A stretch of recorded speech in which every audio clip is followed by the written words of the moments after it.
میرے عزیز دوستو، میرے بھائیوں اور میری بہنوں، میں آپ کے پاس چند ضروری باتیں لے کر آیا ہوں. نعت بھی ضرور پڑھوں گا. میں حیران ہوتا ہوں کہ اللہ نے یہ نعت پڑھنے کا سلسلہ شروع کروا دیا، کیونکہ تبلیغ میں نکل کے ہر ایک کی ناک میں کنڈا ڈالنا مشکل ہو جاتا ہے. تو وہ اللہ نے کوئی نعت کے ذریعے کچھ، اب آپ لوگ سب نعت سننے آئے ہوئے ہیں، تو اسی چکر میں آپ کو دو چار اپنی مرضی کی باتیں بھی سنا دیتا ہوں، پھر میں نعت بھی سنا دیتا ہوں. تو سب سے ضروری بات وہ یہ کہ جو سمجھنے کی ہے وہ یہ کہ ہم اس دنیا میں کیوں آئے ہیں. یہ سب سے امپورٹنٹ بات ہے. ہم اس دنیا کے اندر آئے ہیں ایک شاندار آخرت بنانے کے لیے. ہم اس دنیا میں کیوں آئے ہیں؟ ایک شاندار آخرت بنانے کے لیے. جو اس نیت سے دنیا میں زندگی گزارتا ہے، اللہ رب العزت دنیا اس کی خود بناتے ہیں. انسان اپنی محنت سے اپنی دنیا نہیں بنا سکتا. انسان اپنی محنت سے اپنی دنیا نہیں بنا سکتا. وہ اپنے آپ کو نہیں بنا سکتا تو باقی دنیا کیا بنائے گا؟ ٹھیک ہے، میں چاہوں کہ میری جوانی کبھی بڑھاپے کی طرف نہ جائے، یہ ہو نہیں سکتا. میرا اپنے اوپر تو زور چلتا نہیں ہے. نہ میں اپنی مرضی سے آیا، نہ اپنی مرضی سے رہ رہا ہوں، اور نہ اپنی مرضی سے دنیا سے جاؤں گا. یہ کیسی دنیا ہے کہ اس کی کوئی بھی چیز میرے قابو میں نہیں ہے. آپ یہاں رہتے ہیں، میں کراچی میں رہتا ہوں، کوئی لاہور میں رہتا ہے، کوئی پنڈی میں رہتا ہے، اور آپ کو پتہ ہے کہ یہاں آپ اپنی مرضی سے نہیں آئے ہوئے. یہ بھی بڑی عجیب بات ہے. قرآن میں اللہ فرماتے ہیں 5 چیزیں ایسی ہیں جس کے بارے میں کوئی نہیں جانتا. جو اس کے بارے میں جو بات کر رہا ہے سب غلط کر رہا ہے. 5 چیزیں کون سی ہیں؟ سب سے پہلے ان اللہ عندہ علم الساعہ، اللہ کہتے ہیں سوائے اللہ کے کوئی نہیں جانتا قیامت کب آئے گی. وَيُنَزِّلُ الْغَيْثَ، بارش نے کب، کہاں اور کتنا برسنا ہے کوئی نہیں جانتا. رزق کس کے پاس کتنا پہنچے گا اللہ فرماتے ہیں کوئی نہیں جانتا، صرف میں جانتا ہوں. وَيَعْلَمُ مَا فِي الْأَرْحَامِ، ماں کے رحم میں یہ تو معلوم کر لیتے ہیں کہ بیٹا ہے یا بیٹی ہے، لیکن اللہ فرما رہے ہیں یہ نہیں معلوم کر سکتے کتنا جیے گا، کتنا کہاں رہے گا، کیا کھائے گا، کیا پیے گا، نیک ہوگا، بد ہوگا، فرما بردار ہوگا، نافرمان ہوگا. اللہ فرماتے کوئی نہیں جانتا. پھر اللہ فرما رہے وما تدری نفس ماذا تکسب غدا، کوئی نفس یہ نہیں جانتا، انسانوں کو چھوڑو، کیڑے مکوڑے بھی یہ نہیں جانتے کہ کل ان کو ان کا رزق کہاں سے ملے گا. مجھے نہیں پتا تھا کہ آج میں کھانا یہاں بیٹھ کے کھاؤں گا، کوئی آئیڈیا نہیں. اللہ کہتے کوئی نہیں جانتا. پھر اللہ کہہ رہے ہیں 5ویں چیز وما تدری نفس بأی ارض تموت، کسی نفس کو نہیں پتا کہ اس کو موت کب آئے گی اور کہاں آئے گی. سلیمان علیہ السلام کے دور میں ملک الموت سے سلیمان علیہ السلام کی بڑی دوستی تھی. تو ملک الموت حضرت عزرائیل علیہ السلام یہ سلیمان علیہ السلام کے دربار میں اکثر آیا کرتے تھے. تو ایک دن دربار میں آئے تو ایک آدمی کو بار بار دیکھ رہے، وہ گھبرا گیا. کسی کو ملک الموت دیکھے اس کی ویسی جان نکل جائے گی کہ یہ مجھے، اور وہ بھی بار بار دیکھے تو ویسے ہی ہوش اڑ جائیں گے. تو اس نے سلیمان علیہ السلام سے کہا کہ جی ملک الموت مجھے بار بار دیکھ رہے ہیں، آپ ایسا کریں مجھے تو ہندوستان پہنچا دیں. تو انہوں نے ایک جن سے کہا اس کو ہندوستان پہنچا دو، تو ہندوستان پہنچا دیا ان کو. تو بعد میں سلیمان علیہ السلام نے ملک الموت سے پوچھا کہ تم اس آدمی کو بار بار کیوں دیکھ رہے تھے؟ کہتے میں حیران ہو رہا تھا کہ اللہ نے مجھے کہا کہ اس کی جان ہندوستان میں نکالو، یہ یہاں کھڑا کیا کر رہا ہے؟ وما تدری نفس بأی ارض تموت، کسی نفس کو نہیں پتا اس کو اس کی موت کل کہاں آئے گی. یہ 5 چیزیں کوئی نہیں جانتا. اب ان 5 چیزوں کا براہ راست ہماری زندگی سے تعلق ہے. تو پھر یہ کیسی زندگی ہے، یہ کیسی دنیا ہے جس کے بارے میں کچھ بھی نہیں جانتا. تو اللہ رب العزت نے دنیا کا بننا بگڑنا یہ انسان کے ہاتھ میں نہیں رکھا، یہ انسان کے ہاتھ میں نہیں رکھا. اور اختیار کتنا دیا؟ ہم کہتے ہیں نا بھائی انسان کو اختیار ہے. بھائی اختیار کتنا دیا؟ اختیار اتنا دیا، کسی نے حضرت علی کرم اللہ وجہ سے پوچھا کہ حضرت یہ میرے پاس دنیا میں کتنا اختیار ہے؟ کہا ایک ٹانگ اٹھاؤ اپنی. تو اس نے اپنی ایک ٹانگ اٹھا لی. کہا جی دوسری اٹھاؤ. کہا جی وہ نہیں اٹھا سکتا. کہا بس اتنا اختیار ہے تیرے پاس. انسان کے پاس اتنا اختیار ہے. اور جو اختیار ہے وہ کیا ہے یہ جاننا بڑا ضروری ہے. انسان کے پاس کیا اختیار ہے؟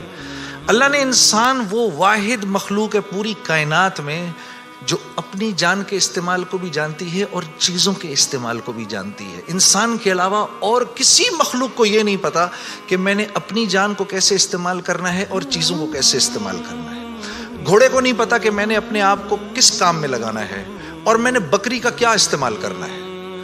بکری کو نہیں پتا کہ میں کس کام کے لیے دنیا میں آئی ہوں. اس کو کوئی آئیڈیا نہیں ہے کہ بلی کا میں نے کیا استعمال کرنا ہے. بلی کو نہیں پتا میں کیوں آئی ہوں, اور بلی کو یہ بھی نہیں پتا کہ میں نے کتے کے ساتھ کیا کرنا ہے. ٹھیک ہے. انسان وہ واحد مخلوق ہے جس کو اللہ نے یہ شعور دیا, فَأَلْهَمَهَا فُجُورَهَا وَتَقْوَاهَا. اف میرے دوستو, یہ وہ آیت ہے جس کو اللہ نے 7 قسمیں کھانے کے بعد بیان کیا. 7 قسمیں کھائیں اس آیت کو بیان کرنے سے پہلے.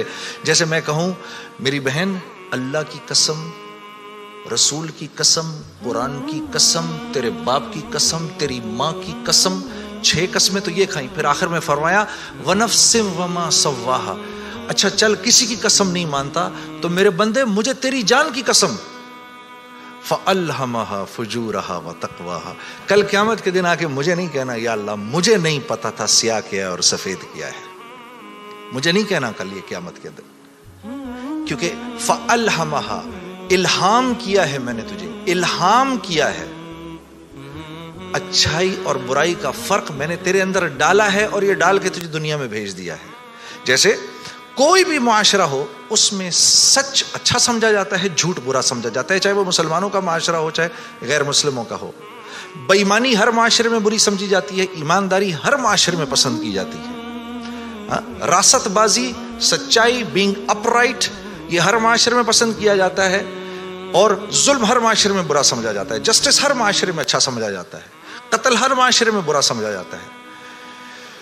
تو اللہ پاک فرما رہے یہ چیزیں دے کے میں نے تمہیں دنیا میں بھیجا ہے, میں نے تمہیں تمہاری جان کا استعمال بتا دیا, چیزوں کا استعمال بھی سکھا دیا.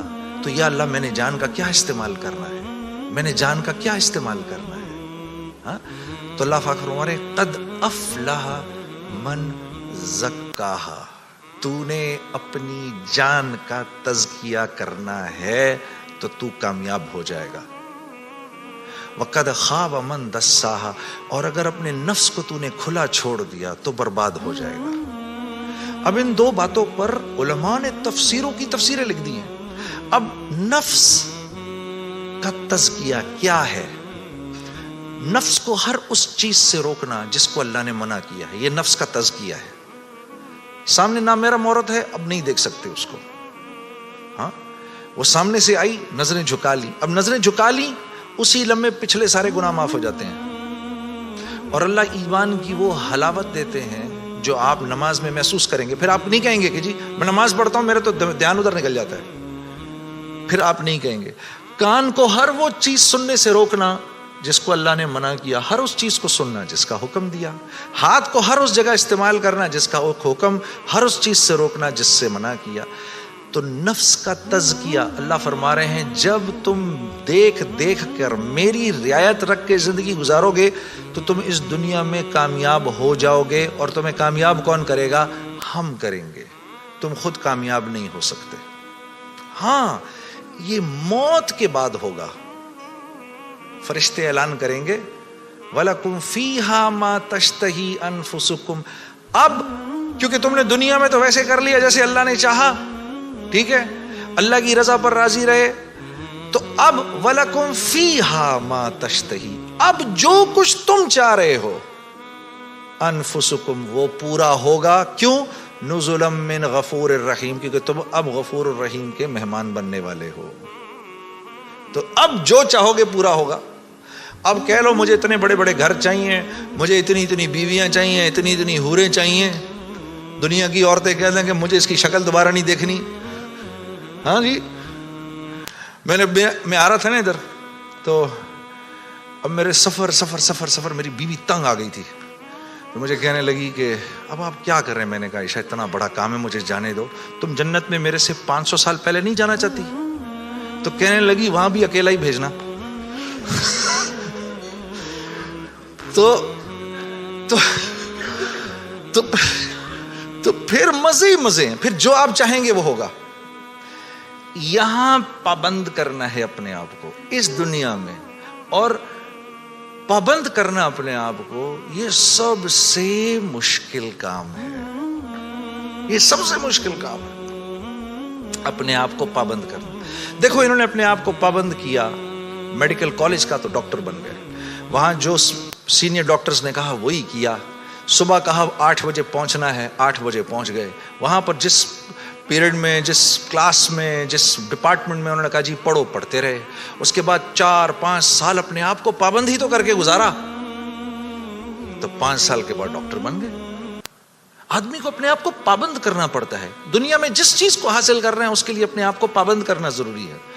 تو دین, اور پھر کیا ہے, جب پابند کیا تو اب ڈاکٹر بن گئے. اب ڈاکٹر بننے کے بعد ڈاکٹر بننے کے جتنے نفع ہیں اب وہ کمائے گا. یہ سیدھی سی بات. تو دین کے نفع اٹھانے کے لیے, کہ میں دین کے نفع اٹھاؤں, اللہ نے جو حکم دیا اس کے میں نفع اٹھاؤں, اس کے لیے پہلے ہمیں اپنے آپ کو پابند کرنا پڑے گا. اسی طرح سے اللہ جیسے کہہ رہے ہیں, جب وہ پابند کر لے گا تو پھر اس کے نفع اٹھائے گا, اور جو جتنا پابند کر لے گا اتنا ہی نفع اٹھائے گا. جیسے 1 گز زمین بھی زمین ہے اور پوری دنیا بھی زمین ہے. جس کے پاس 1 گز زمین ہے وہ 1 گز زمین جتنے فائدے اٹھائے گا, جس کے پاس پوری دنیا ہے وہ پوری دنیا کے فائدے اٹھائے گا. تو جس کی زندگی میں جتنا دین ہے اس نے دنیا میں نفع اٹھانے ہیں. جس کی زندگی میں جتنا کم دین ہے, پھر کیا ہے, مصائب اس کو گھیر لیتے ہیں. مصائب اس کو گھیر لیتے ہیں, حالات اس کو گھیر لیتے ہیں. کراچی سے, لاہور سے, فیصل آباد سے گلاسگو آ جانے سے حالات ٹھیک نہیں ہو جائیں گے. یہ کہیں اللہ کا وعدہ نہیں ہے کہ جگہ تبدیل کرے گا تو تیرے مزے ہو جائیں گے. نہیں, زندگی بدلے گا تو تیری زندگی بدلے گی.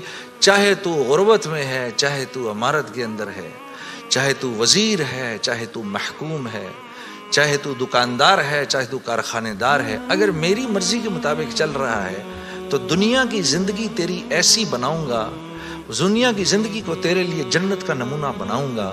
اگر میری مرضی کے خلاف تو چلے گا تو تیرے لیے تمام حالات اور تمام کامیابی کے نقشے ہونے کے باوجود تجھے مشکل میں ڈالوں گا. اور میرے عزیز دوستو, یہ ازل سے لے کر آج تک ہو رہا ہے, اور آج سے لے کر ابد تک یہی ہوگا. اب آپ لوگ یہاں کیوں آئے؟ کبھی آپ نے سوچا بھئی آپ گلاسگو کیوں آئے؟ آپ گلاسگو کیوں آئے؟ آپ آئے نہیں ہیں. اخرجت للناس, ہم نے لوگوں کے نفع کے لیے تمہیں نکالا ہے, ساری انسانیت.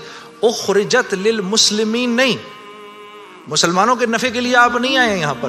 اخرجت للناس, ساری انسانیت کے نفعوں کے لیے میں نے تمہیں تمہارے گھروں سے نکال دیا ہے. یا اللہ ہم نے کیا نفع پہنچانا ہے ان کو؟ تأمرون بالمعروف وتنہون عن المنکر, تم نے اچھائی خود کرنی ہے اور ان کو اچھائی کر کے دکھانی ہے. برائی سے خود بچنا ہے اور برائی سے خود بچ کے ان کو کر کے دکھانا ہے. آپ یہاں اس لیے آئے ہوئے ہیں, میں قرآن بتا رہا ہوں آپ کو. وتؤمنون باللہ, جب یہ کرو گے, جب تم ایسا کرو گے پھر میری ذات پہ تمہارا ایمان بنے گا, ورنہ نہیں. تب تم میرے حکموں پر چلو گے. ایمان نہیں بنے گا تو حکموں پر نہیں چلا جاتا, پھر اللہ کے حکموں پر نہیں چل سکتا آدمی. ایمان بنائے بغیر اللہ کو, اللہ تو جانے گا لیکن اللہ کی ذات کے تاثر سے دل خالی رہے گا. اللہ کی ذات کے تاثر سے, جیسے ابھی بھائی کہہ رہے تھے نا, دل, ابھی امجد بھائی کیا کہہ رہے تھے, دل اللہ کا گھر ہے. اس کا کیا مطلب ہے؟ اس کا مطلب یہ ہے, اللہ فرما رہے ہیں میں ساری کائنات میں کہیں نہیں سما سکا ہوں تو صرف ایک مومن کے دل میں آ کے سما سکتا ہوں. کیا مطلب ہے اس بات کا؟ اس بات کا مطلب یہ ہے کہ جیسے میں بھائی کے گھر مہمان آؤں, اگر یہ مجھ سے محبت کرتے ہیں, اگر میرا ان کا ایک تعلق ہے, تو یہ کیا کریں گے, میرے آنے سے 2-3 دن پہلے ہی گھر کو صاف کر دیں گے, گھر صاف کریں گے. پھر جس کمرے میں میں نے رہنا ہوگا اس کا کوشش کریں گے کہ بھئی یا تو اگر اس میں اٹیچ باتھ روم ہے تو باتھ روم کلین کیا جائے, پھر اگر باتھ روم قریب میں, یا اگر وہاں اندر نہیں ہے تو قریب میں جو باتھ روم ہے اس کو صاف کیا جائے. گھر کی شیٹس بیڈ پہ نہیں لگیں, پردے صاف ہوں, قالین صاف ہو. بھئی بچوں کو اب کمرے میں نہیں چھوڑنا, بھئی خراب نہ ہو جائے, بھئی کل آ رہے ہیں, بھئی جنید صاحب کل آ رہے ہیں یہاں پر. یہ کیا مطلب ہے اس کا؟ یہ مجھ سے محبت کرتے ہیں, یہ نہیں چاہتے کہ میرے دل میں ذرا سی بھی خلش آئے کہ یار یہ مجھے کس کمرے میں. یا کبھی ایسا ہوا ہے کہ گھر میں کوئی نیا مہمان آ رہا ہو تو جس کمرے میں اس کو ٹھہرانا ہے اس کمرے میں بچے بھی کھیل رہے ہیں, گند بھی ہو رہا ہے, اور جب آئے تو بچوں کو کہا کہ ایسا کریں کہ بچے بھی ادھر ہی کھیلتے رہیں گے, تسی بھی اپنا سامان اتھے ہی رکھ دو کدھر. کبھی کیا ہم نے اپنے مہمان کے ساتھ؟ تو دل میں ہو اللہ کے غیر کی محبت, اور ہم کہیں یا اللہ تو بھی آ جا ادھر. ایسا نہیں ہوتا. ایک حیادار عورت ہوتی ہے نا, حیادار عورت, وہ پہلے اپنے شوہر کے دل میں اپنی محبت دیکھتی ہے. وہ پہلے اپنے شوہر کے دل میں اپنی محبت دیکھتی ہے دور سے رہ کر. جب اس کو نظر آ جاتا ہے کہ اس کے دل میں میری محبت ہے, پھر قریب آ کے اپنے شوہر کے سینے سے لگتی ہے. لیکن ایک بے باک عورت تو یہ بھی نہیں دیکھتی کہ یہ شوہر ہے یا کون ہے, ڈائریکٹ چھلانگ مارتی ہے. تو اللہ رب العزت اور نیکی, مثال دے رہا ہوں میں, مثال کے طور پر ایک حیادار عورت کی طرح ہوتے ہیں. وہ پہلے آپ کے دل میں اپنی جگہ دیکھے گا. اللہ پہلے آپ کے دل میں اپنی جگہ دیکھتے ہیں. لیکن اگر اس کے اندر اللہ کے غیر کا تعفن ہے, اسی لیے تو پھر نماز میں دل نہیں لگتا. اچھا پھر نماز میں دل نہیں لگتا, پھر تھوڑی دیر بعد شیطان کہتا ہے بھائی کیا یار ٹائم ویسٹ کر رہا ہے یار, چھوڑ کوئی اور کام کر. ادھر اس نے نماز چھڑائی, ادھر شیطان نے نماز چھڑائی, ادھر آپ اور میں گئے کام سے. ادھر نماز گئی, ادھر ہم گئے, بس چھٹی, اب فارغ. اب فٹ بال کی طرح شیاطین کبھی لات ادھر سے ادھر ماریں گے, کبھی ادھر سے ادھر ماریں گے, کبھی ادھر سے ادھر. برکت بھی گئی, زندگی کی برکت گئی, مال میں برکت گئی. جو فجر کی نماز جان بوجھ کے چھوڑتا ہے, اس کے چہرے سے اللہ صلحہ کا نور نکال دیتے ہیں. جو ظہر کی نماز جان بوجھ کے چھوڑتا ہے, اس کے رزق میں سے برکت ہٹا دی جاتی ہے. جو عصر کی نماز جان بوجھ کے چھوڑتا ہے, اللہ اس کے جسم کی طاقت کو سلب کر لیتے ہیں. یہ بیمار رہتا ہے اندر سے, اس کو بیمار رکھتے ہیں. جو مغرب کی نماز جان بوجھ کے چھوڑے گا, اس کو اس کی اولاد سے کبھی کوئی نفع نہیں ہوگا. اس کی اولاد ساری زندگی اس کی نافرمان رہے گی. جو عشاء کی نماز جان بوجھ کے چھوڑے گا, اس کو کبھی راحت چین کی نیند نہیں آئے گی. تو اس کے علاوہ میں نے دنیا میں کرنا کیا ہے, اور یہی 5 چیزیں تو چاہیے مجھے دنیا کے اندر.